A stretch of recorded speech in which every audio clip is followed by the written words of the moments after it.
it. I call her right quick, she'll get on like it. Nigga, get like that, get like that. Okay, nigga, can we get like that? Get like that, get like that. Suck ass nigga, can't get like that, can we get like that? Hey, this is Kyle Grieve. I'm on my part 2 of the Grieve Strong series. Going to talk about a couple things today. I'm going to update you about me and my upcoming meet, and I'm going to talk about how unimportant lat activation isolation exercises are for building a big deadlift. So first, for my training, I haven't really posted any good content lately or anything, just because I took an extra 5 days off of training. I usually like to take just about 4 or 5 days off before a meet and do some lighter stuff just beforehand. But this time around, I nursing a couple injuries, got a couple achy joints, so I decided to just kind of take it easy, and haven't trained since last Wednesday or Thursday. So that's why there hasn't been anything up. I'm still training, of course. My meet's on Saturday, and I'm looking forward to that.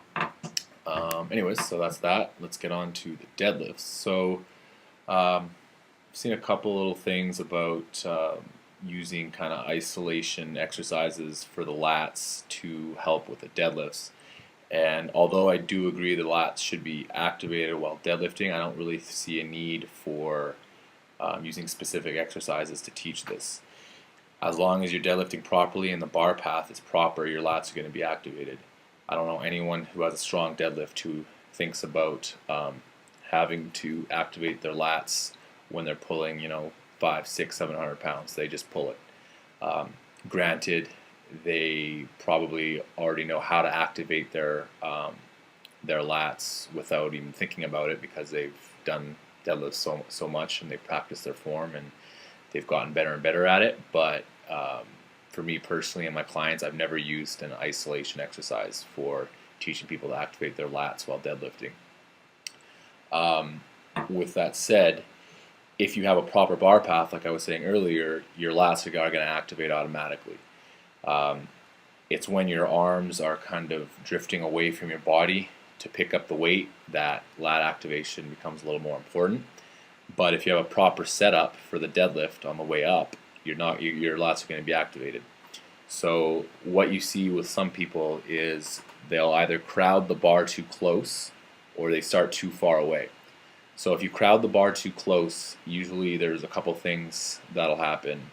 One is you have to push the weight out in order for it to pass your knees. So that already puts you in a shitty position, because you want the bar to move from point A to point B, and the shortest distance between 2 points is a straight line. Granted, the deadlift probably doesn't move in a straight line, but you know what I mean. You want to minimize any horizontal movement with the bar. So a quick fix for that, if you find that you're having to move the bar around your knees, is very simply just take a little bit of a step back. There's not really any specific distance you should be from the bar, because the way your joints, or the way your anthropometry is, will determine whether, if you have longer tibias or shorter tibias, you might need to be closer or further away. You just kind of got to figure that out for yourself. Also, another thing that people do when when they're crowding the bar and their knees are too far forward, is they're kind of squatting the weight up more than deadlifting it. So a way of fixing that is to start with your hips higher up off the ground. Rather than sitting down, you want to sit back more. So this places a lot more emphasis on your back and your glutes. And then another way of, on the opposite end of making sure that you're not having bar drift on the way down, is to do Romanian deadlifts. And when you're doing the Romanian deadlifts, you want to focus on basically sliding the bar along your quads. This will automatically activate your lats, but you don't have to actually think about activating your lats. It just happens. Your body's smarter than you when it comes to activating musculature.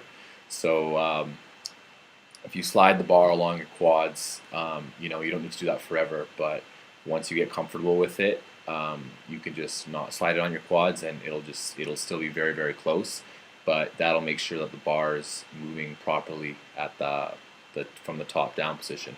And then when it comes to the knees, you want the bar to basically pass your knees before your knees start bending forward.